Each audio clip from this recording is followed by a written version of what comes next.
Okay, Diels Alder workshop key. Big ideas we talked about quite a bit.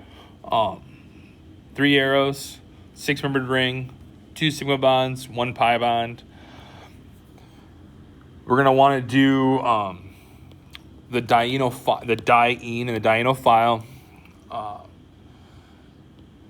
The dienophile, if things are opposite sides of the pi bond and the dienophile, they'll be on opposite sides of the new ring. So make sure you have that remembered. And you do make 2 enantiomers of each of them.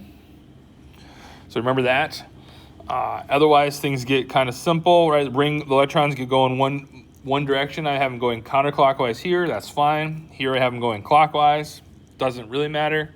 And again, maintaining that stereochemistry from the dienophile. If they're either on Z same side, they will be on Z same side in the product, making that 6-membered ring. Things get a little more complicated when you start adding substituents off the diene and the dienophile, similar to how we did electrophilic aromatic substitution. You have electron donating groups, electron withdrawing groups, donating groups donate electrons, withdrawing groups withdraw electrons. So you got to be able to draw resonance forms of these things. I didn't draw them here, but you should be able to draw resonance forms of these things. There should be a negative charge on 1. There would be a plus charge on 6, so 6 and 1 are going to want to react. So those pieces on the ends, on these things that are reacting, these atoms that have a negative or plus charge want to find each other. So you might have to flip the diene or dienophile around to get those things lined up. Here it doesn't matter. Again, notice that they're on opposite sides, so you get both enantiomers. They were trans in the dienophile, they're going to be trans in the product. The more complicated one here, so now in this one, 4 and 6 are actually the most reactive. So you see how they kind of cross? So I would have wanted you to redraw this, probably. But I didn't, so there it is. But again, you notice 4, if you do the resonance, would have the negative charge, 6 would have a plus charge, so those 2 atoms need to bond. So we do that here. I think I flipped the dienophile around. And again, notice the methyl and this ketone are opposite sides, so they're on opposite sides in the product. Don't worry about where one's at, that's okay. It's more complicated than you need. For this one, you do need to rotate this. You do need to rotate this to get it so it's lined up in that S-cis conformation. But again, add those 2 things, and then this, they could be either or in that case.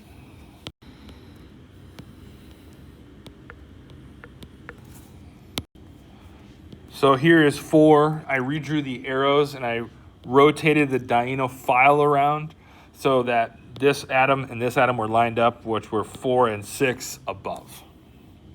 Now for these ones on the back, these are fun because you're kind of working backwards now. So you got to look at the product and say, okay, where's the 6-membered ring and where's the pi bond?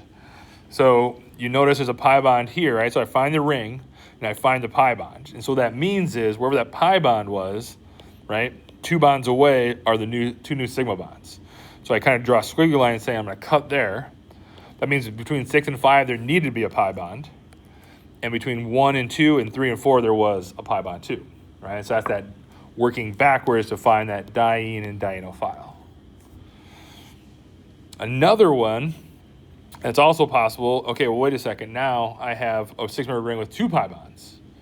So which way is it? Well, if I cut between 1 and 6 that I've drawn and 4 and 5, 6 and 5 would have to have another pi bond, which would make it an alkyne with 2 methyls on it.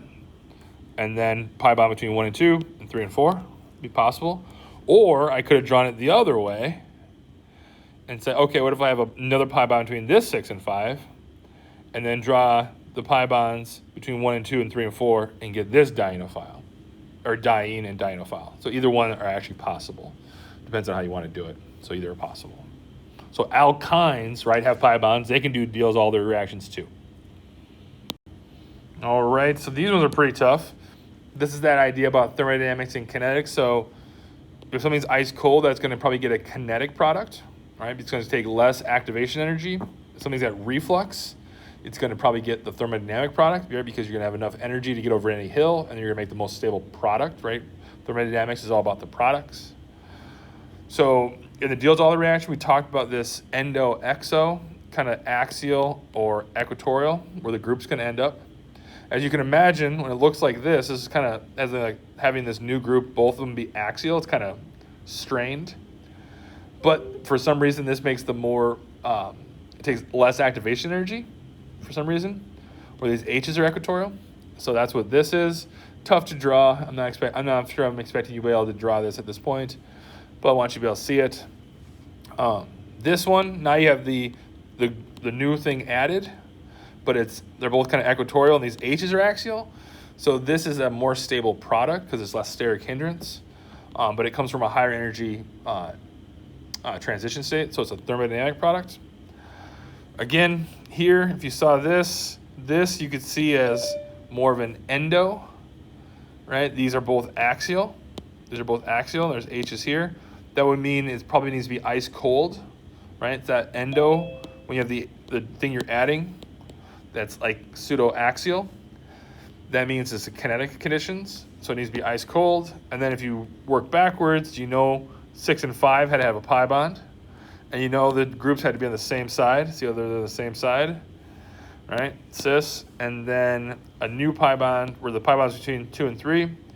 The original diene between 1 and 2, and 3 and 4.